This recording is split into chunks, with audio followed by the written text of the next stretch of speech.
All right, we are continuing our series through the book of David. And so if you want to open up your Bibles, your tablets, your phones, whatever you're comfortable using, to 1 Samuel chapter 19. Chapter 19, to refresh where we're at, we have David who's coming in after King Saul. King Saul's anointed king. He didn't want to do it. He blows it. God says, I'm going to find and anoint a new king. So he goes to the family of David, which is the family of Jesse. He goes through the sons and he says, I don't want one of these older ones. I want the youngest, which is David. He's scrappy. He's out in the shepherd fields. And then we see him get commissioned by King Saul to play music for him to ward off this unclean spirit that God has sent to Saul for his disobedience. And then a giant comes through the Philistine army. And David steps up to the plate and he vanquishes the giant. And what we talked about the last couple of weeks is he's started to garner fame. Everyone's starting to know who David is. Saul's loving him. He's propping him up as the new hero of Israel. Now he gets mad that people are treating him like the hero of Israel. And now he's to the point where he's tried to kill David twice with a spear. And David has been faithful to him non-stop, even in the midst of that kind of adversity. And so David was able to marry Michal, Saul's daughter. And he had him do a Herculean task that was awkward and cruel. That's what we talked about last week. It was quite a wild ride of a week, so I'm glad you all stuck with us. And what we're picking up is, in 1 Samuel 19, everything Saul has tried to kill David has failed. He's tried to come up with schemes and plans. He's tried to do it himself. Now he's just going to get to the point where it's going to be out in the open. No more subterfuge. He wants the world to know, I want David gone. So let's read this first part here. We're going to read 1 Samuel 19, verses 1 through 7. And Saul spoke to Jonathan his son, to all his servants, that they should kill David. But Jonathan, Saul's son, delighted much in David.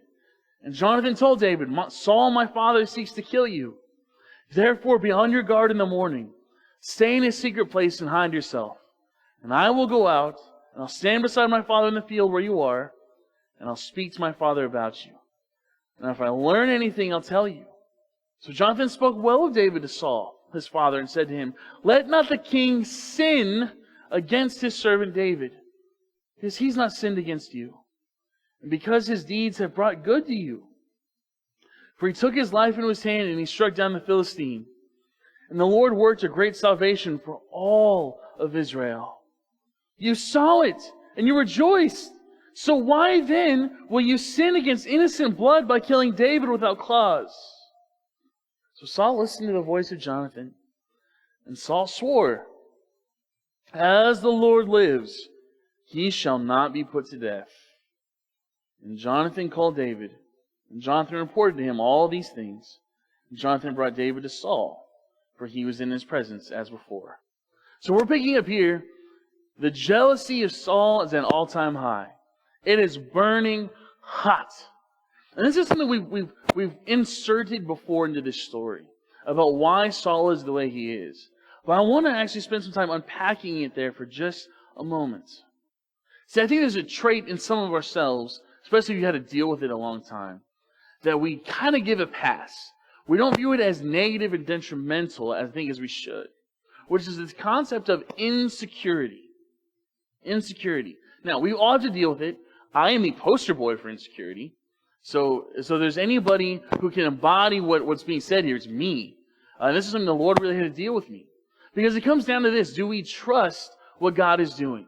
In me. In the world around me. Can He use me? Can He change me? See, when I have insecurity, I actually make the whole world revolve around me and my comfort zones. I am the center of my world. Right? I'm not going to do anything that makes me step past my comfort boundaries. And usually you start to develop depression. This thing inside of you that starts to resent who you are. You begin to hate yourself and the boundaries you've put up. And what's hard is depression is a form of pride, but it's the inverse. Why?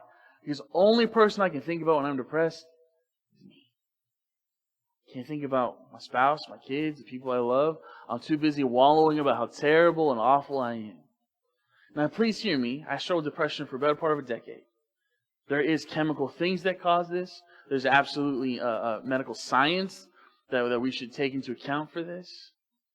But I will never forget being told 100% of depression is curable 100% of the time. You're going to be okay. So we can trust God. We can make moves. We can push past some of those things. Saul refused. Saul lived in insecurity and said, that's not that big a deal. Because for many times, it's feigned as humility.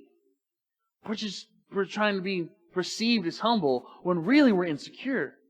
Humility is being truthful and saying, I understand without God, I can do nothing.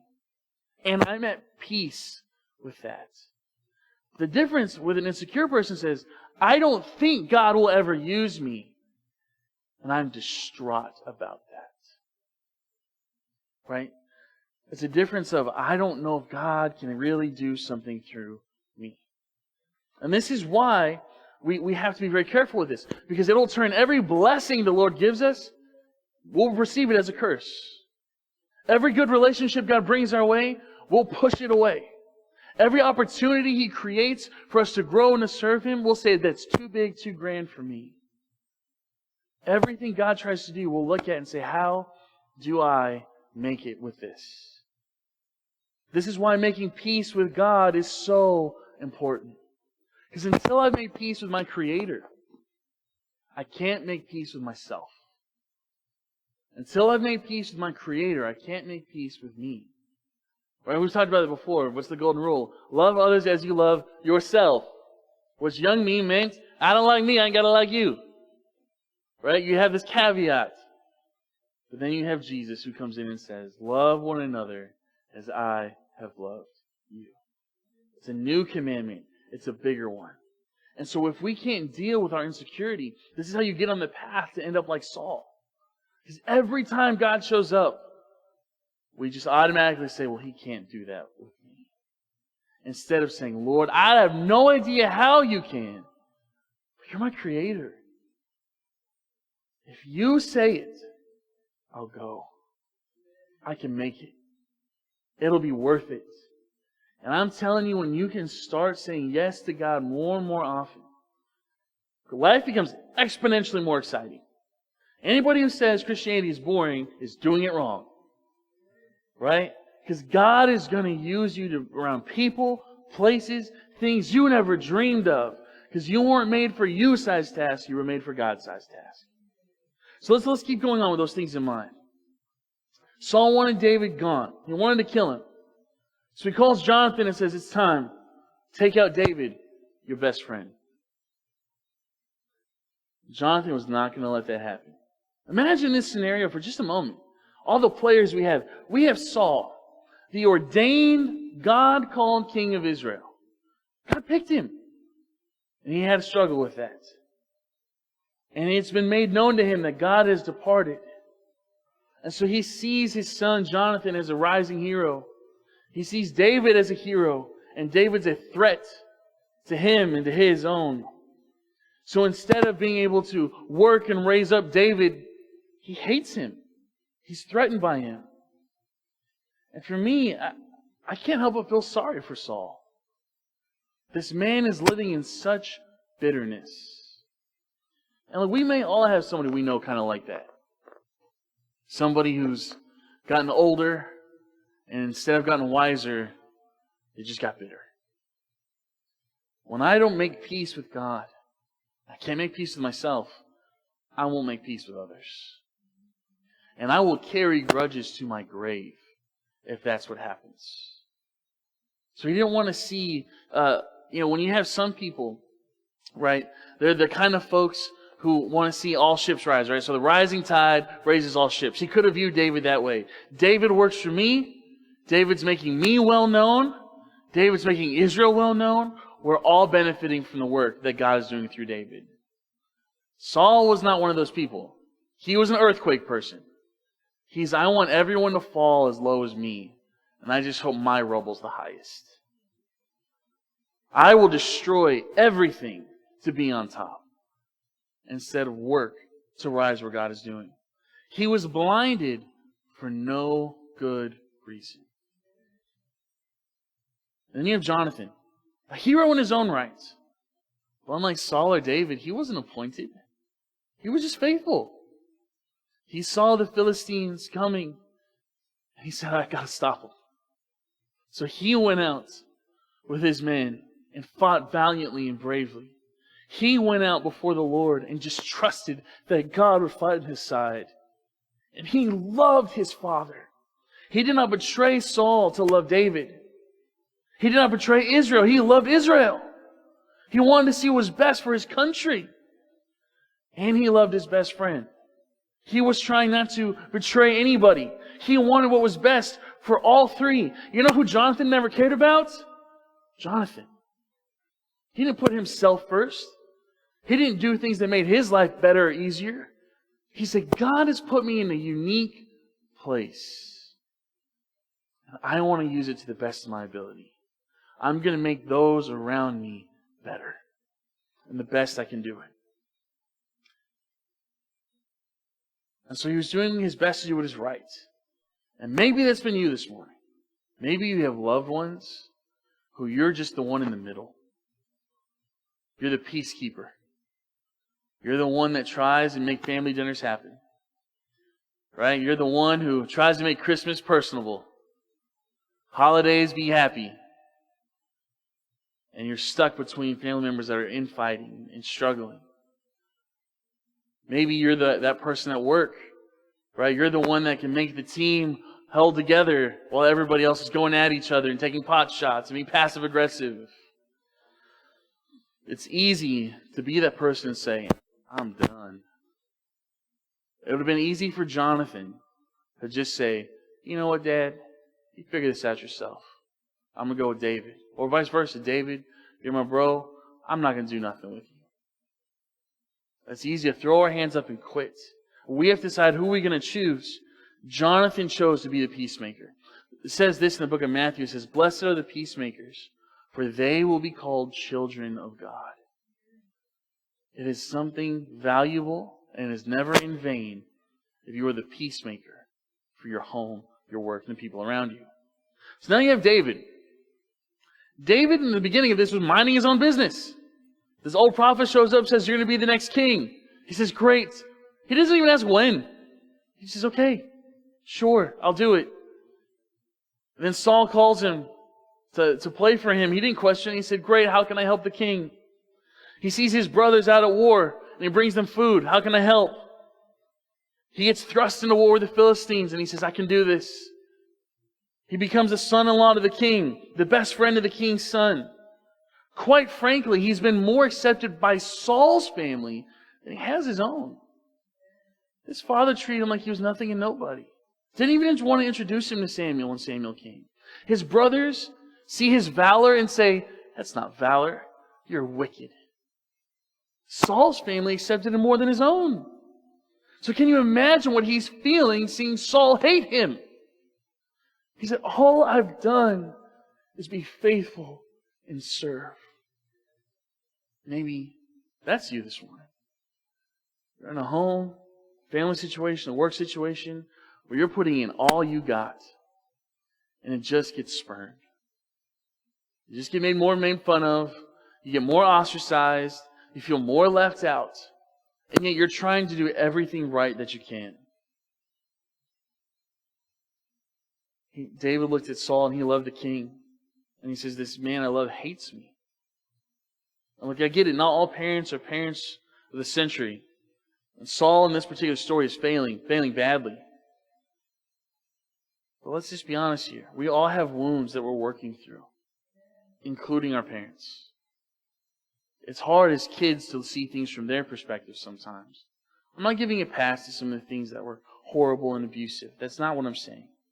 What I am saying is this, is a lot of times they're trying to give us a better life than what they had. It just doesn't feel that way sometimes.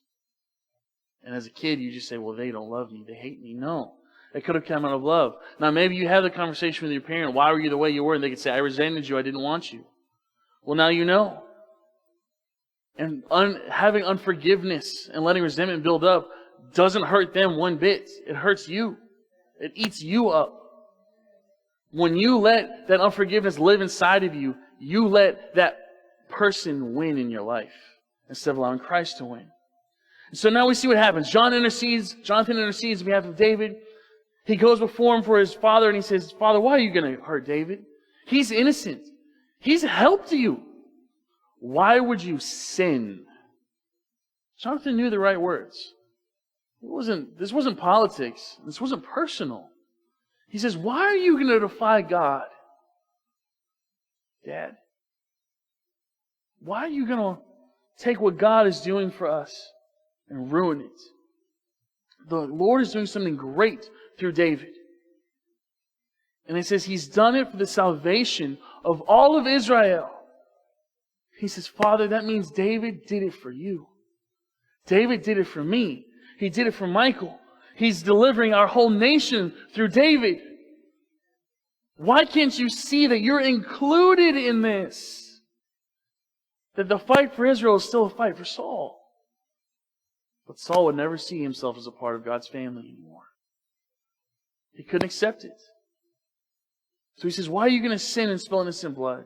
So Saul listens to reason. And so sometimes we can be reasonable with people and it'll stick. We'll see in this story, if somebody has bitterness and hate and envy inside of them, reason will only last so long. Those are powerful emotions that we think we can keep in check. We are sorely mistaken. If you think you can keep your hate and unforgiveness and bitterness in a cage, it will find its way out one day. The problem is it's not going to find it on the people you want. It's to be on the people you care about most and least deserve it. That's who will find what's in that cage. So Saul says something bold. He says, as the Lord lives, he will not be put to death. So he swears to God. And this should never be taken lightly. So let's see what happens. This is 1 Samuel 19, starting verse 8. It says, so then there was war again. David went out and he fought with the Philistines.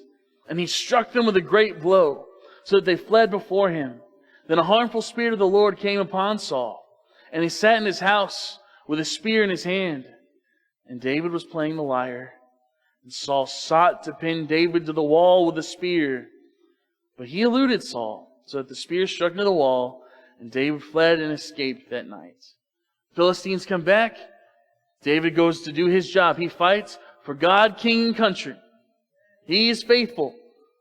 He's going to go out there and fight whatever battle the Lord puts before him. And the Lord's hand was on David, which meant not just David was being blessed by this, the whole army, the whole nation, everyone around him was being blessed. And if God has His hand of blessing upon your life, it's not for us to sit there and say, thank you, Lord, for making me rich and wealthy and loved and cared for. It's so that we can say, help me to be faithful and share this blessing with as many people as I can, so that they may see the Lord our God. It's easy when you be blessed to just say, okay, I'm going to soak it in. And it's for some of us who's had a rough go, and you finally catch a break, take time to do that. Sit there and say, Lord, thank you I can breathe right now. I can make it. I can make it. But if you're blessing me, I know so that I can be a blessing to the world around me. And so that means through my time. Trying to give as much as my time, quality time to others as I can. Through my efforts, right? Serving one another. Not just in the context of Sunday morning, but greater than that. Giving, how God has blessed me financially. Right? Giving back unto the Lord, as it says, with a cheerful heart. Like if we sat there and said, all right, everybody, you have to give X amount of dollars. We have to put a vice on you. That's not what God asks. God says, I want you to give out of a cheerful heart. I want you to give because I believe in the mission of what God is doing. And that's our prayers, that as we walk through these things, that if you need a place to serve, you need a place to spend time, a place that you can use your financial resources, that you would do it here at New Day so that we can see the kingdom of God expanded. Because that's what God was doing through David. He was expanding the whole nation of Israel. So this happens, and the unclean spirit comes back. And I find this verse disturbing. I mean, the imagery to me is almost scary. It was as if Saul was waiting for it this time. This is kind of the picture I have. There's supposed to be this king all put together. But it says that he was waiting for David's spear in hand. In other words, he had been sitting there. And the unclean spirit came upon him and was like, this is the juice I need to get this done. I'm not going to resist it anymore. I'm not going to fight it. I'm going to accept it. And maybe it'll help me. So I imagine the king, who's usually prim and proper, put together, hair in his face, mangled, half dressed, with a spear, waiting for David, who is his helper, to come in. I imagine his eyes and face were filled with cruelty and hate. It wasn't just any man. It was God's anointed. I think this is a scary thing. The will of Saul and the will of the unclean spirit were united. Both wanted David dead. When we give sin a pass, let's talk about that a lot. Grace is not giving sin a pass. It's loving somebody through the process of repentance. When somebody embraces their sin, this is what it looks like. When somebody has embraced, I'm done with my marriage, they begin to plot all the ways they're going to get out of it. They're going to cheat in the meantime. How they can put their finances away so that they have a better way out. All of the plots start when somebody says, I'm going to steal from my company. All the plans go into motion. When we start talking about reaping what we sow and God caring about sin, when we are in the struggle, when we're in the battle of sin, God intercedes for us. God cares for us. He gives grace to us. And I'm not saying God can't give grace to Saul. What I am saying is you have to address the sin of Saul differently than when somebody says, hey, I'm struggling, brother, and I need help. Saul says, I don't want no one's help. I want sin. And I don't care what I have to do to have it. This is the kind of thing we're talking about here. This is where church discipline really has to come into play. Somebody else other than David should have slapped Saul aside the head and said, what is wrong with you? Right? He needed a spiritual slap. Saul, wake up! Jonathan was trying, but he can only go so far. So Saul tries for the third time to kill David. I wonder what it felt like to be David in Saul's house that night. To play for a man who's been actively plotting, attempting to kill you. I think there's a couple of things, and I thought a lot about this, and I want to make this clear. The text doesn't say this, so I don't want to act like it does. When I was really thinking through what are some of the things David could have been holding on to? What can we hold on to when we're in this crazy situation? We're walking in and we know we have an enemy. Maybe at work, a boss, a family member. They're literally out to get us. A hostile environment. I think number one, David knew he can't kill me unless God says. He can want to all he wants, but he ain't got that kind of power over me.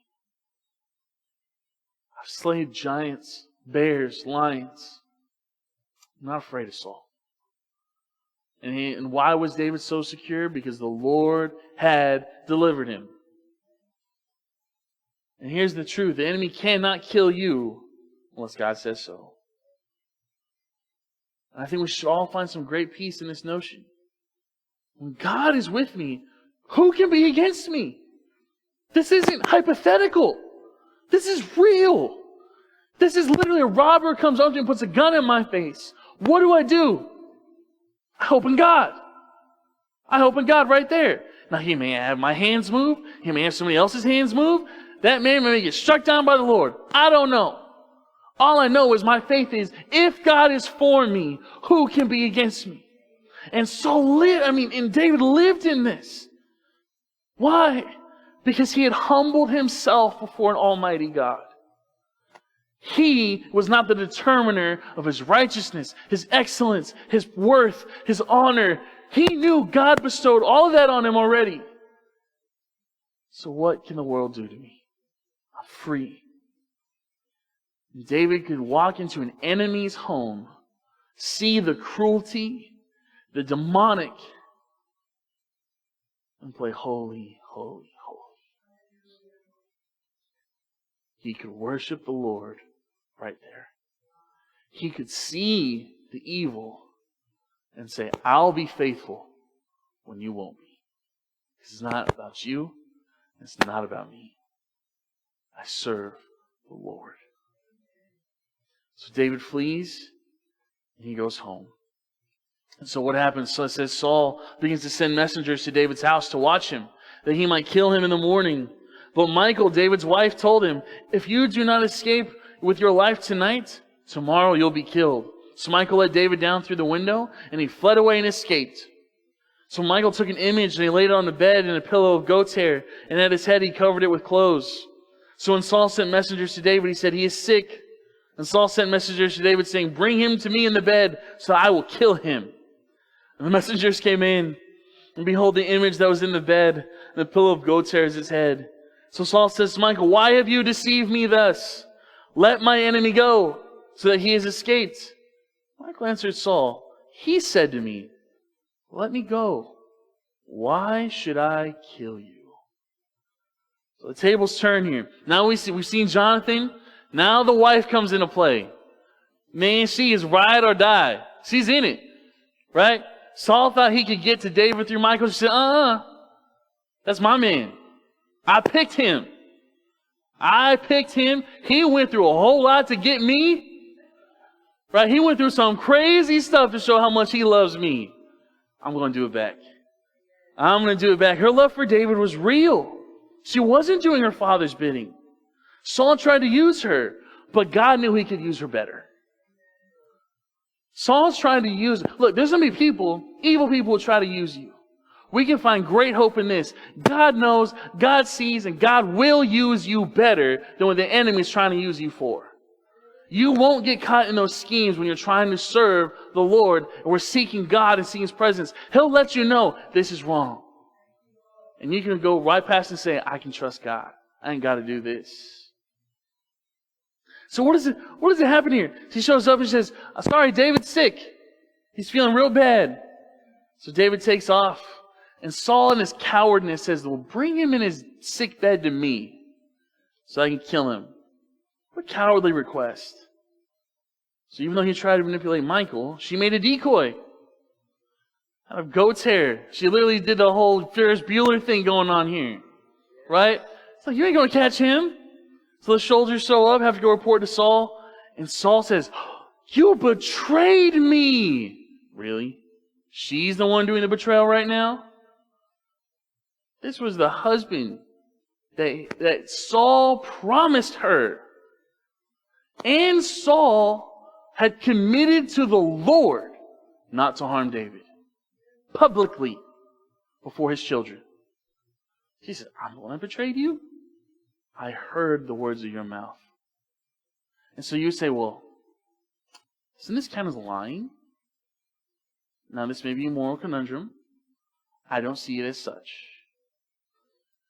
When you look at what happened in Nazi Germany, people were hiding Jews. I don't think God said, I want you to tell them where the Jews are.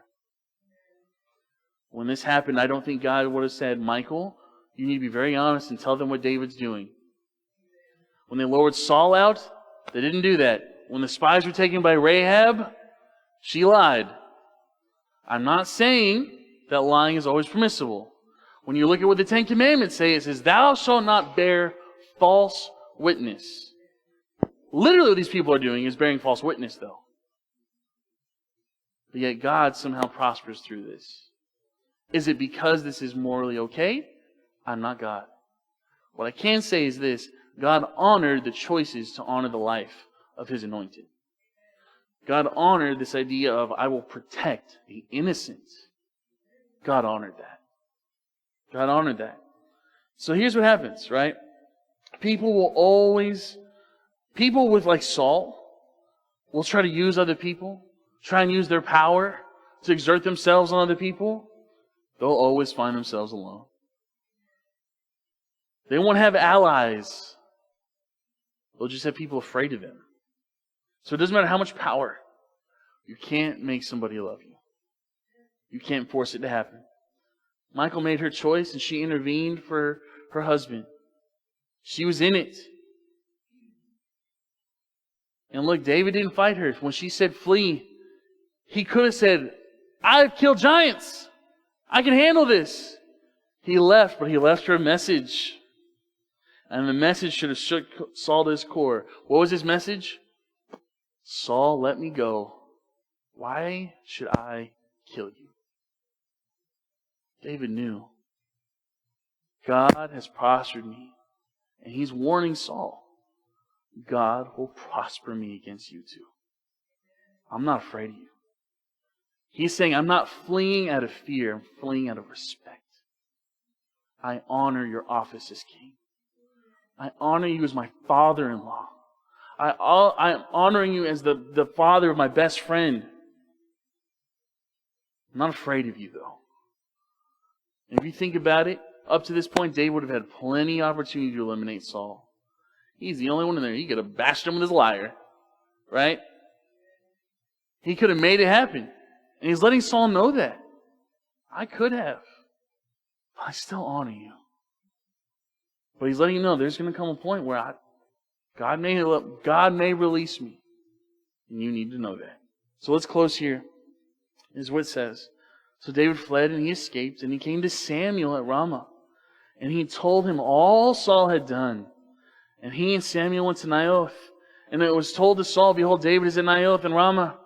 So then Saul sent messengers to take David.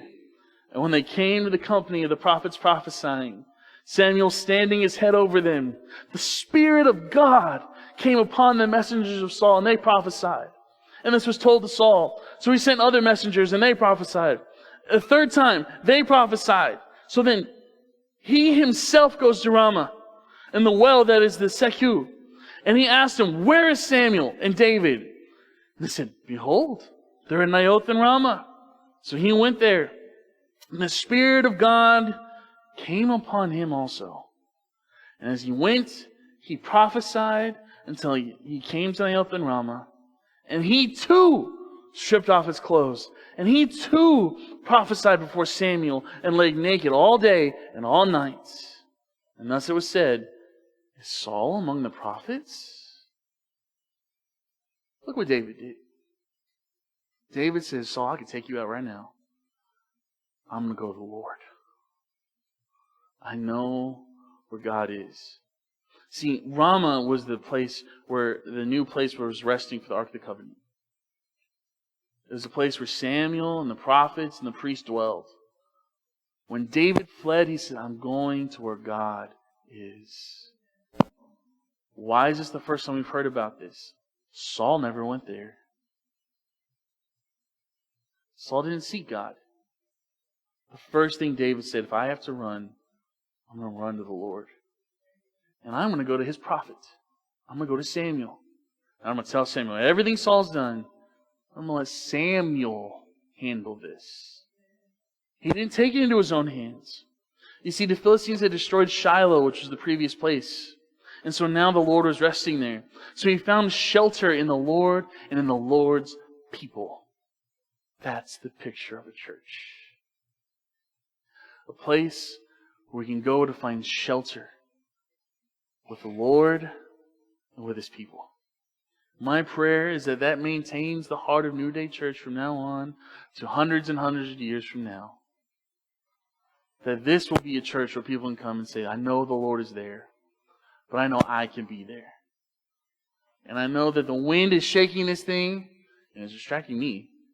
But the devil doesn't get to do that either. Right? We're all in this together. That there can be a place where we can come and be. And that's the heart of New Day Church, that we all have a past, but through Jesus we have a future. So Saul says, all right, servants, go get him. And it says the prophets are prophesying. There's not much known about this area except for 1 Samuel 10. What they would have walked into when they approached Ramah, there would have been priests playing and singing day in and day out.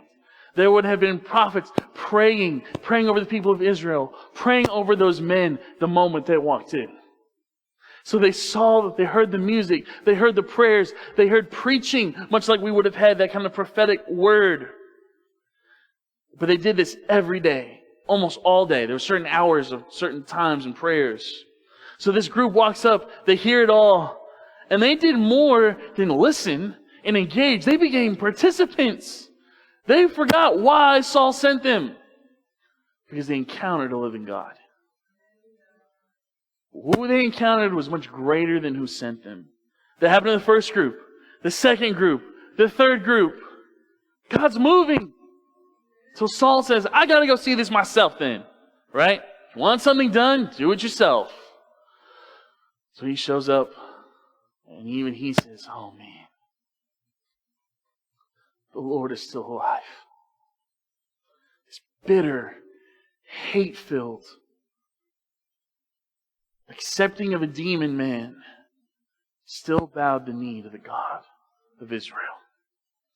The Scripture says every tongue and every knee will confess one day. And he began to strip himself, as it says naked. That means he took off the royal garbs. He took off the riches. He took off everything that made Saul Saul. And he was just Saul before the Lord. When you and I stand before Him, there's no status, there's no wealth, there's no facade. Every tongue will confess, every knee will bow. Why? Not because it's forced. It's because we will realize He's worthy. In other words, you look at it and say, wow, that's God. And even Saul was humbled by this. And that's what we must remember at the end of the day. We worship God because He's worthy. We're going to partake of the elements here and do Lord's Supper here in just a moment. And before we do, I want to walk through something real fast. One of the things it says is to not take of the table of the Lord unworthily. So we always spend a few minutes, if you have here with your family, if you're here by yourself, this is perfectly fine. We're going to have kind of heads of household come up and take for your family so that you can pray and work through things. Right? It says, if a brother has something against you, it says, lay your gift at the altar and wait. Make it right, then pick it back up. So we're going to ask this is for folks who are saying, hey, I'm a Christian. I'm a believer. And if you want to grab elements for your children who you know have confessed and are believers, you can do this with them after church. We're going to have a few, Pastor Mike go in there and lead our adults in it so that they're not left out as well. But before we do, I think the biggest question we kind of ask at the end of all of this, who do I find my shelter in?